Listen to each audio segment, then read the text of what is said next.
Radio Infinita, con el auspicio de BCI Corporate and Investment Banking, banqueros comprometidos con tu negocio desde 1937, presentan Mirada Financiera. La periodista Paulina Yarur analiza los principales hechos que mueven a los mercados financieros de Chile y el mundo. ¿Cómo están? Bienvenidos, primer día de julio. Comenzamos una nueva mirada financiera aquí en Radio Infinita. Hoy es viernes, acompañada de Alejandro Fernández, gerente de estudios de Géminis y socio también de Géminis. ¿Cómo estás? Muy bien, gracias, Paulina, ¿tú? Muy bien, con hartas cosas que comentar. Tenemos que dar una mirada a lo que sucede en los mercados europeos, también en nuestro país, pero antes, los indicadores. ¿Cómo han estado las bolsas? La verdad que bastante más tranquilas. Ya estamos a una semana post-Brexit. Así que vamos a estar analizando también ese hecho. Nos vamos a Asia. El Nikkei avanzó en el día de hoy un 0,68%. El Hang Seng 1,75%. Shanghái 0,01%.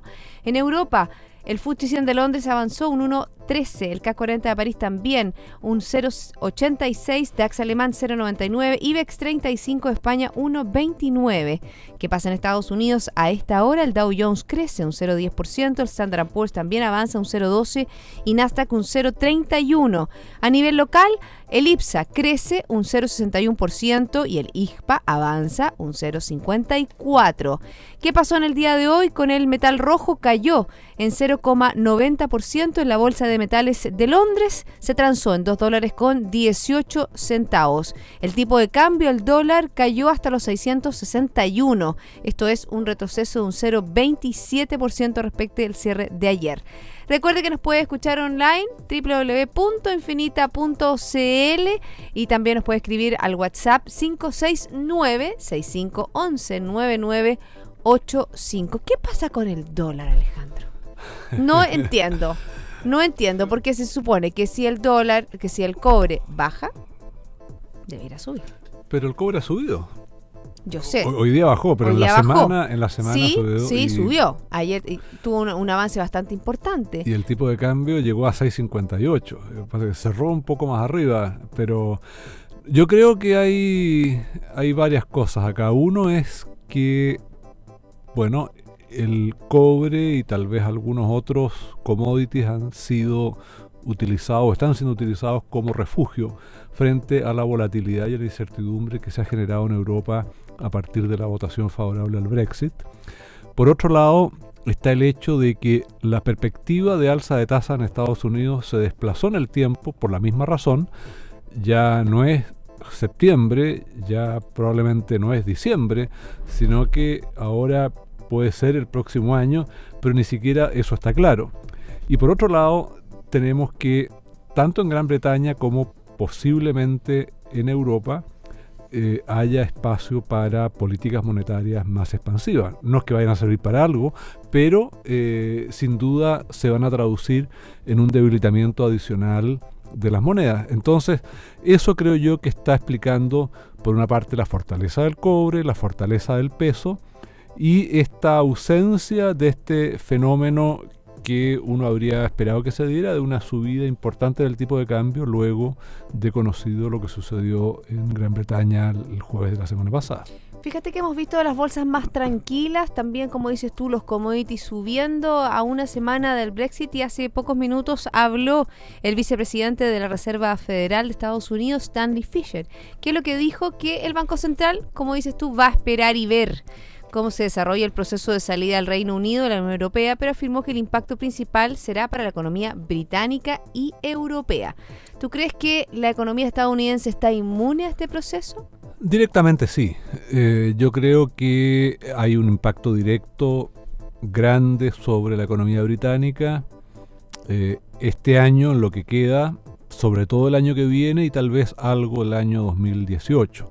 Luego el impacto sobre la eurozona o en general sobre la Unión Europea o el continente europeo, y sobre el resto del mundo yo diría que es un efecto de segunda vuelta, y eso suponiendo que no hay ningún fenómeno adicional que venga a complicar el escenario. O sea, no hay que olvidar que el año que viene hay elecciones en Francia, hay elecciones en Alemania, hay un referéndum en octubre de este año en Italia sobre el cambio constitucional que, si es derrotado, Matteo Renzi ha dicho que va a renunciar y por lo tanto podría también gatillar elecciones en Italia. O sea, digamos, si todo sigue tranquilo, entre comillas, o sea, si no hay elementos adicionales que perturben la tranquilidad, entonces yo creo que efectivamente el resto del mundo va a verse afectado de manera bastante irrelevante, bastante menor. Pero una vez que ocurrió lo impensable, que fue el Brexit, la verdad es que uno no puede descartar que ocurran otras cosas. Entonces, en principio, el daño se concentra en Europa y particularmente en Gran Bretaña. Pero si suceden más cosas, bueno, podemos tener más diversión. Exactamente. Bueno, y si nosotros vamos a las cifras también, a lo que se ha aparecido en el día de hoy, estábamos hablando de Europa, Alejandro, también conocimos el PMI manufacturero del mes de junio, que aumenta 52,8 respecto al dato previo, mostrando crecimiento en todas las economías, salvo en Francia, que se muestra, ¿no es cierto?, un 48,3, que obviamente que es algo contractivo. También tenemos una tasa de desempleo en la zona euro, que baja a 10,1%, también en la línea de lo esperado, pero es el nivel más bajo desde 2011. Sabemos que uno de los grandes problemas que tiene Europa es el desempleo. Sí, pero todo esto, considerando lo que ocurrió a fines de la semana pasada, es historia antigua. Y es historia que no nos sirve mucho para efectos de anticipar qué va a ocurrir hacia adelante. Y esa es una de las grandes problemas, porque datos, bueno, de junio tampoco van a ser muy útiles. Hay que esperar a tener datos a partir de julio, y eso significa en general septiembre en adelante. O sea, la información que empecemos a recibir desde septiembre es la que nos va a ir dando señales de qué tan profunda es la crisis o no en el Reino Unido, qué tan importantes son las secuelas sobre el resto de Europa.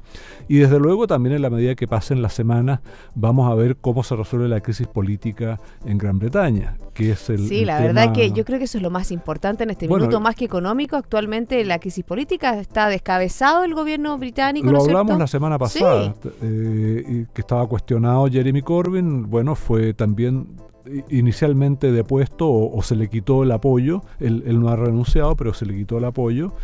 Y la elección de un nuevo líder del Partido Conservador, que es el que gobierna, va a tomar algún tiempo todavía. Hoy día los candidatos más claros son Theresa May, que era la secretaria del Interior, y Michael Gove, como lo mencionamos la semana pasada, que es el secretario de Educación o de Justicia. Justicia, ok.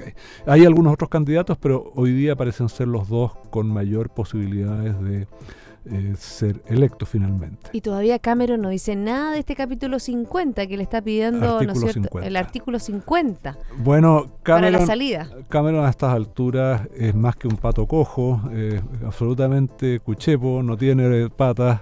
Yo creo que él no va a tomar ninguna decisión.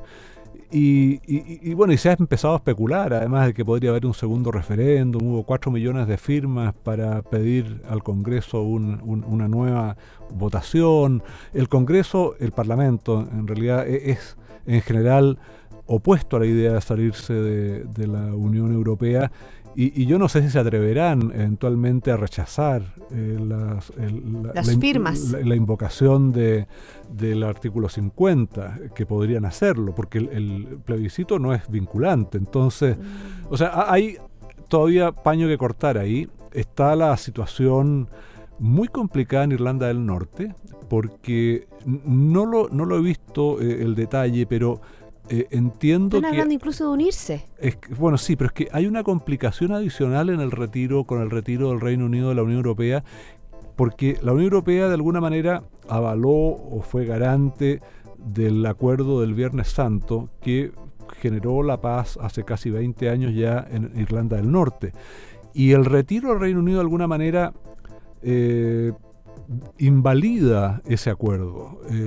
No tengo claro el tema, pero algo hay por ese lado, y los irlandeses además están muy molestos porque eso significa la reimposición de controles fronterizos con Irlanda del Sur, y por lo tanto una situación bastante menos cómoda que la que existe hoy día. Y también están molestos los habitantes de Escocia. Los escoceses que también. estuvieron haciendo lobby en el Parlamento Europeo, en la Comisión Sí. Europea, diciendo que ellos habían apoyado en forma abrumadora, más del 60% había apoyado quedarse dentro de la Unión Europea y Sí. que habían tenido que asumir por estar dentro del Reino Unido. Entonces, ¿nuevo referéndum en Escocia? Esa es otra pregunta. Es una posibilidad. Eso no ocurriría antes de tal vez el segundo semestre del próximo año, pero es un tema que no es fácil de lograr. O sea, el referéndum anterior del año 2014 se pudo hacer porque el gobierno británico transfirió temporalmente ciertos poderes que tiene solamente el gobierno de Gran Bretaña al gobierno escocés para permitirle realizar el plebiscito. Primera cosa, o sea, tiene que existir la buena voluntad del gobierno británico para que eso pueda ocurrir. Y segundo, la situación económica escocesa es diferente, es bastante más mala hoy día de lo que era el 2014 por la caída del precio del petróleo. Recordemos que el petróleo que produce Gran Bretaña en cantidades en el Mar del Norte, cada vez menor, está básicamente en Escocia. Entonces, la caída del precio del petróleo también los ha golpeado.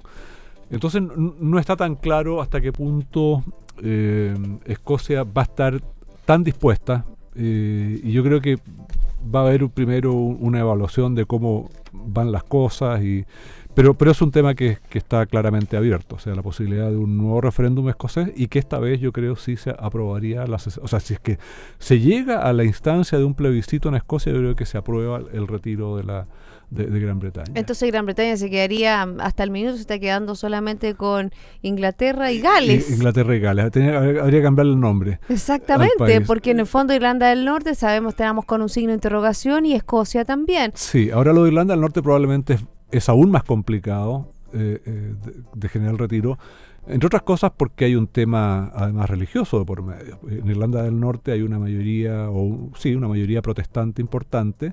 El resto de Irlanda es predominantemente católica, y eso fue lo que causó todos los problemas que hubo durante muchos años. Fue uno de los factores, no exclusivamente ese, pero fue uno de los factores que generó muchas muertes y mucha violencia. Y por otro lado, yo no sé, bueno, probablemente no van a decir nada en Irlanda del Sur respecto de si les interesa reunificarse o no con el norte. Probablemente desde el punto de vista económico no sería muy complicado, porque es un nivel de vida más bajo el de Irlanda del Norte, pero no hay tanta distancia como había, por ejemplo, entre Alemania Oriental y Occidental en su momento, o como puede haber hoy día entre Corea del Norte y del Sur.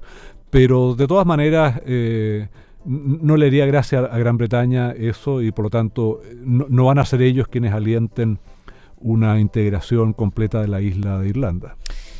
Eso con respecto a Europa. Vámonos a China, porque hoy día también se conocieron algunos datos de la economía de ese país. Hay expectativas para el sector manufacturero que muestran un deterioro en el mes de junio. Sí. El sector servicios, eso sí, muestra una mejora con respecto al mes anterior. Sabemos que en los próximos días se van a publicar las cifras de actividad en China. ¿Cuándo precisamente? La próxima semana, La próxima semana no aparece, hasta donde yo sé, nada publicable interesante en China de materia de datos macroeconómicos, así es que puede que sea la semana siguiente. Pero fíjate que ahí hay una actitud también del Banco Central de China que ha permitido una mayor depreciación del yuan en los últimos días. Sí. Y hoy tenemos una lectura, ¿no es cierto? El PMI manufacturero oficial se ubica en 50 puntos. Sí, empeoró un poquito. Y también la lectura del Caixin, que es el no oficial, que se empeoró mucho. Exactamente, Sí. se ubica en 48,6 puntos, mostrando un importante deterioro respecto al 49,2. Sí, es notable que la atención está tan centrada en Europa, Sí. que todas estas cosas que en otro momento habrían generado mucho ruido en China, que están pasando en China, han pasado piola, Sí. no ha tenido mayor repercusión global. De hecho, el precio del cobre podría haber caído mucho más como resultado de estos datos chinos, y no pasó. Entonces, bueno, esto ha servido por lo menos para que la situación de China no complique más, no sume a los problemas que hay. Fíjate que el yuan tiene su mayor nivel en los últimos 6 años. Sí, claro. Es una devaluación que de a poquito se ha ido sumando, ha ido acumulando. siguiendo el mismo sector un poco, Japón hoy día tuvo una inflación en el mes de mayo que no presenta mayores avances. La verdad que se conoció la producción de Japón, estuvo bien malita. Producción industrial, sí, ventas del comercio está también. Bien deteriorada la economía en Japón. No ha logrado, parece que ya se desinflaron completamente las Abenomics o estas flechas de Shinzo Abe. Sí, las flechas no dieron en el blanco. Parece que no. Y una no se disparó nunca, además, así es que... La de la reestructuración completa, ¿no es cierto? Exacto, que es la única que importaba. Sí, efectivamente Japón se ratifica que está en un escenario bastante deprimido, bastante plano, pero no, yo diría que no hay mucha noticia ahí, o sea, es más de lo mismo. Los datos que tú mencionaste de inflación es más o menos lo mismo que venía, mal resultado de la producción industrial y de ventas del comercio, ha sido un poco la tónica también, un mes no tan malo, otro mes malo, etcétera. O sea, el estancamiento japonés sigue presente de manera permanente.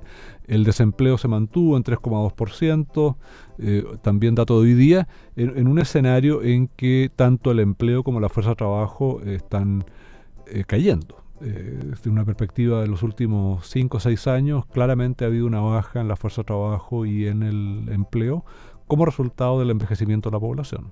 Es un problema complejo, lo hemos conversado. Si obviamente es una economía, como tú dices, que tiene una población muy envejecida, una población que ha sido no...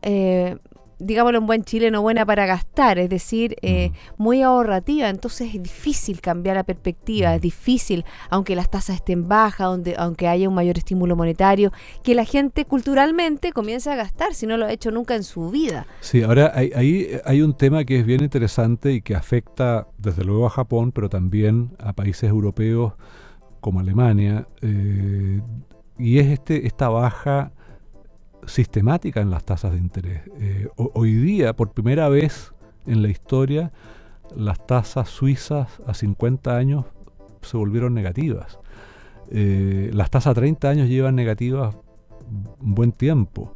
Y hay un porcentaje alto de la deuda pública de los países más importantes que retrocede. Tasas negativas. Y lo que sucede... ¿Qué significa que las tasas sean negativas? Bueno, expliquémosle a la gente. Que si tú compras un bono del gobierno suizo a 30 años o a 10 años o lo que sea, te devuelven menos de lo que pagaste por él. Que es bastante curioso que a pesar de eso se sigan comprando. Pero claro, no hay muchas alternativas de inversión sin riesgo o con bajo riesgo, y por lo tanto ocurre eso. Pero aquí lo preocupante es el hecho de que las tasas de interés estén, si no negativas, extremadamente bajas, y el panorama es que probablemente eso se mantenga. O se acentúe, porque se está hablando de que la próxima semana el Banco Central de Inglaterra podría estar bajando las tasas. Se está hablando de la posibilidad de que el Banco Central Europeo incremente su política expansiva en materia de expansión de dinero, de compra de bonos. Y además ha sido mucho más selectivo el Banco Central Europeo, o sea, como que no le ha resultado lo tradicional, está siendo bastante más selectivo, incluso comprando deuda de empresas, algo que no había hecho. Efectivamente, pero eso en alguna medida ha tenido un efecto contraproducente en el ahorro, o sea, o contrario al esperado. En vez de estimular más gasto, ha estimulado más ahorro en alguna medida, porque la gente que está, y consideremos que en Europa la población es relativamente vieja, entonces está pensando ya esa gente que le queda pocos años para jubilar, y entonces está ahorrando más que antes porque los ahorros que tienen no le producen nada. Entonces, en vez de gastar más, están ahorrando más. Y lo que es muy, muy dramático, y en alguna medida nos llega a nosotros también, es el tema de las rentas vitalicias, que es uno de los mecanismos de jubilación importante. Bueno, con las tasas de interés como están, eso va a significar jubilaciones muy malas, o sea, aparte de otros factores, pero es un tema que claramente está afectando, y las compañías de seguro en Europa, y particularmente las alemanas, están muy enojadas con esta política. Y esto hablaste de las pensiones, y después de la pausa vamos a hablar también de lo que pasa. Hoy día comienzan a regir las nuevas tablas de mortalidad, que eran bajar las pensiones en promedio en un 2%. Vamos a estar hablando de la economía local junto a Alejandro Fernández, él es socio de Géminis. ¿Hacemos una pausa, Alejandro? Bueno. Voy a hablar de liderazgo. Liderazgo es la capacidad de tomar la iniciativa de llevar adelante los desafíos incentivando a los demás. BCI Corporate Investment Banking, banqueros comprometidos con tu negocio desde 1937. Ya volvemos.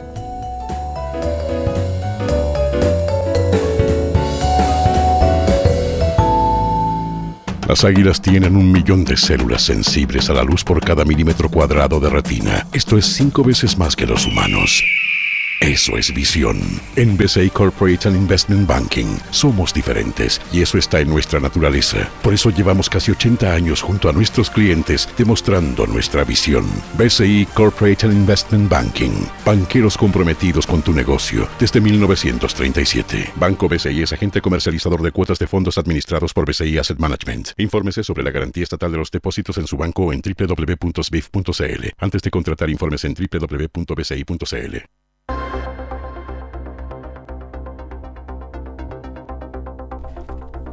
Ya estamos de vuelta, seguimos aquí en Mirada Financiera en este 1 de julio o 1 de julio de 2016, conversando con Alejandro Fernández, socio y gerente de estudios de Géminis. Antes de venirnos a nuestro país, algo sobre España. Finalmente ganó Rajoy, pero de nuevo la dificultad para formar gobierno, ahí está. Exactamente, ganó en el sentido que le fue mejor que en diciembre, pero de todas maneras sin obtener el apoyo suficiente para formar gobierno solo, es decir, con el Partido Popular exclusivamente. Y por lo tanto, él está haciendo esfuerzos y probablemente yo creo que esta vez van a fructificar, porque hacer una tercera elección en 6 meses más ya sería bastante impresentable. Pero yo creo que él es parte del problema, ¿eh? Yo lo he dicho aquí. Debería ser un paso al lado, ¿no? En otras ocasiones. Ahora, claro, él se siente fortalecido con este mejor resultado que en diciembre, pero en realidad él es parte del problema. Entonces, otro líder del Partido Popular que no esté tan contaminado con los casos de corrupción, por mucho que él pueda ser completamente inocente de ellos, pero los casos de corrupción que han afectado al Partido Popular son muchos. Entonces sería bueno que él diera un paso al costado. Eso facilitaría que Ciudadanos esté dispuesto a formar el gobierno, porque los socialistas probablemente lo que van a hacer es abstenerse, es decir, no van a participar en el gobierno, pero tampoco van a votar en contra, y por lo tanto va a ser un gobierno de minoría, donde el apoyo a medidas legislativas va a ser caso a caso, y donde muy probablemente va a ser un gobierno que no va a completar su periodo de 5 años, porque en el momento en que los socialistas vean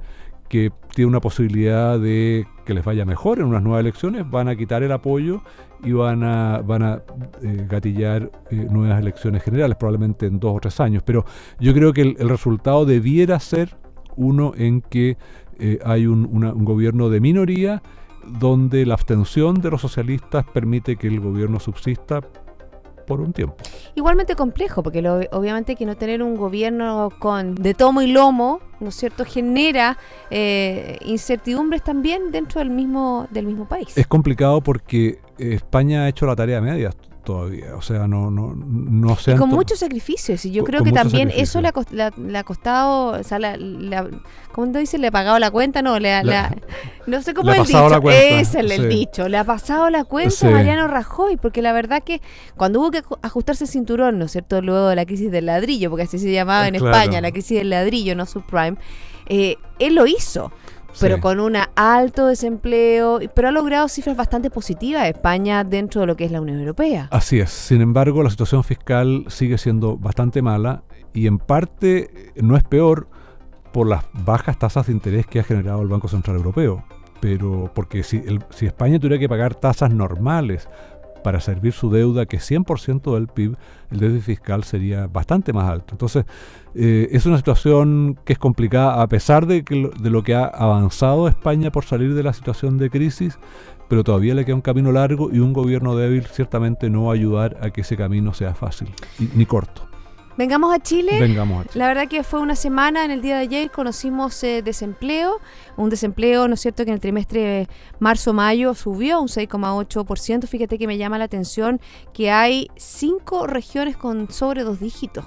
Estamos hablando Lota, un 13,8, San Antonio, un 13,4, Vallenar, un 10,7, Altos Pisos, un 10,5, Calama, un 10,4 y Viña, un 9,6, casi ya a los 2 dígitos. Sí. Y obviamente que se entregaron también cifras, el INE entregó cifras que ustedes los economistas empiezan ya a sacar punta al lápiz y empiezan a hacer las proyecciones para el próximo IMASEC que vamos a conocer el martes. Sí. Se habla de 1,2, 2,1, hay algunos menos optimistas que incluso lo cifran en 0,75.